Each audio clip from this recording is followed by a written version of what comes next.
সচিবালয়ে ভয়াবহ আগুনের ঘটনায় কোনো ব্যক্তির সংশ্লিষ্টতা পায়নি তদন্ত কমিটি। এমনকি এ ঘটনায় কোনো নথি পুড়ে যায়নি বলেও জানানো হয়েছে।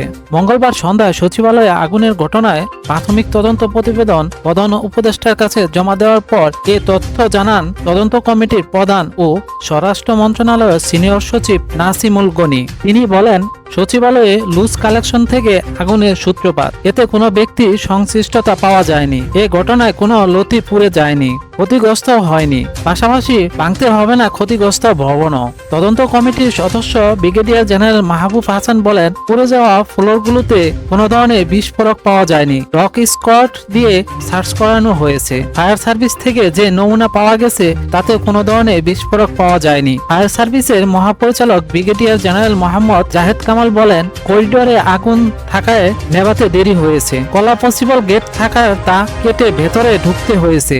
ইন্টেরিয়ার ডিজাইনের কারণে আগুন বেশি ছড়িয়েছে। পর্যাপ্ত পানি ছিল না। প্রসঙ্গ, গত বুধবার দিবাগত রাতে সচিবালয়ে 7 নম্বর ভবনে আগুন লাগে। ফায়ার সার্ভিসের 19টি ইউনিট টানা 6 ঘন্টার চেষ্টায় আগুন নিয়ন্ত্রণে আনে। আগুনে ভবনটির 4টি তলায় অবস্থিত স্থানীয় সরকার, পল্লী উন্নয়ন ও সমবায় মন্ত্রণালয়, সড়ক পরিবহন ও সেতু, ডাক ও টেলিযোগাযোগ, যুব ও ক্রীড়া মন্ত্রণালয় এবং শ্রম ও কর্মসংস্থান মন্ত্রণালয়ের নথিপত্র, কম্পিউটার ও আসবাব পুড়ে যায়। গত সোমবার নাসিমুল গনি সাংবাদিকদেরকে জানিয়েছেন, অগ্নিকাণ্ডের ঘটনায় কিছু নমুনা বিদেশেও পাঠানো হচ্ছে।